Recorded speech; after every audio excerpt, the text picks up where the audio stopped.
In lep pozdrav. Evo, danes je spet en takšen lep dan za nabiranje zdravilnih rastlin. Tisti, ki še ne poznate rastline na posnetku, tole je drobnjak v svojem lepem cvetju. Poleg listov pri drobnjaku lahko uporabljate seveda tudi cvetje, ki je lahko kot okras, ali pa ga naberete, posušite in imate za čaj.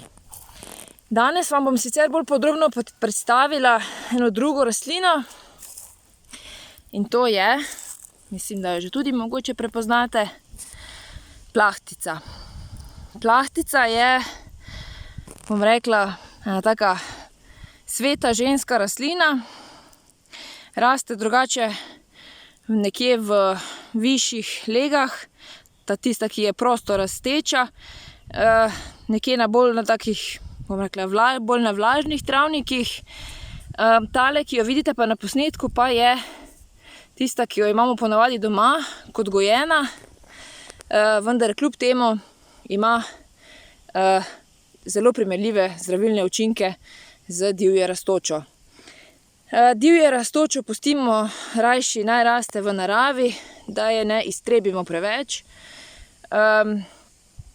Njeni listi so drugače, bom rekla, precej manjši. Kot vidite, so tole zelo, zelo veliki listi, medtem ko od divje plahtice, tiste, ki raste na travnikih sama, pa so listi takole veliki, nič kaj večji.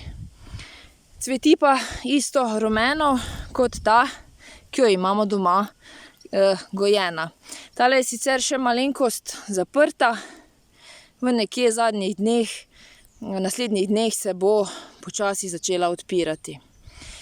Rastlina, kot sem že povedala, je nekako sveta ženska rastlina in je primerna pri težavah z belim tokom, kadar so premočne menstruacije, kadar so kakšne težave v trebuhu in zelo uporabna pri težavah v menopavzi.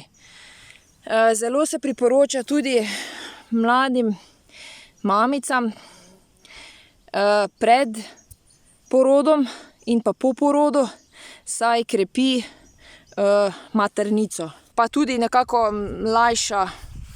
lajša porod. Zelo dobra je tudi pri težavah s prostato, torej je primerna tudi za moške, torej nekako pomaga tudi pri težavah s sečili, lajša težave protina in revme, zdravi slabokrvnost, preprečuje kap, zadržuje razvoj sladkorne bolezni. In to vse zato, ker vsebuje razne smole, vitamine, čreslovine, eterično olje, odlično pa se torej odnese, bom rekla, tudi v čajnih mešanicah, sploh v kombinaciji z meliso, ki smo jo tudi že predstavili v naših prejšnjih posnetkih. Kako zdaj uporabljamo plahtico? Plahtico torej nabiramo, kadar je v cvetju, naberemo jo kar takole steblo, lahko kar takole potrgamo ali pa odrežemo, sušimo celo cvetočo rastlino s steblom, listom in cvetom vred, potem pa, ko je dobro posušeno, samo spravimo v kozarce v temnem suhem prostoru, iz nje si pa potem kasneje pripravljamo razne čaje kot poparek, lahko si naredimo tudi tinkturo, potem pa lahko tinkturo uporabimo tudi pri pripravi raznih mazil. Torej, če si delamo kakšne domače kreme, uporabimo par kapljic tinkture pri težavah z ožiljem. Drugače pa lahko mlade liste in pa cvetove uporabite tudi pri pripravi raznih jedi. kot so najpogosteje solate, kakšni namazi, zaseke, lahko si iz njih pripravite kakšne slaščice, sladice, ali pa preprosto z njenimi cvetovi in listi okrasite krožnik. Je zelo, bom rekla, sveta rastlina, poznana že iz davnih časov, saj njen list spominja na Marijino ogrinjalo. Če mogoče malo pomislite na tisto Marijo, ki je v cerkvi na Ptujski gori, je, če takole pogledamo, zelo podobno tistemu ogrinjalu, ki je tam gor narisano.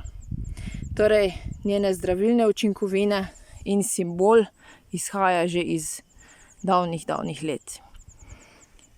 Tako, to bi bilo za danes nekako vse. Nabirajte jo seveda v lepem suhem vremenu, kot vidite, danes je še nekaj kapljic na njej. Zelo rado se takle nabirajo kapljice, tako da počakamo, da je rastlina dovolj suha in primerna za nabiranje. Pa lep pozdrav!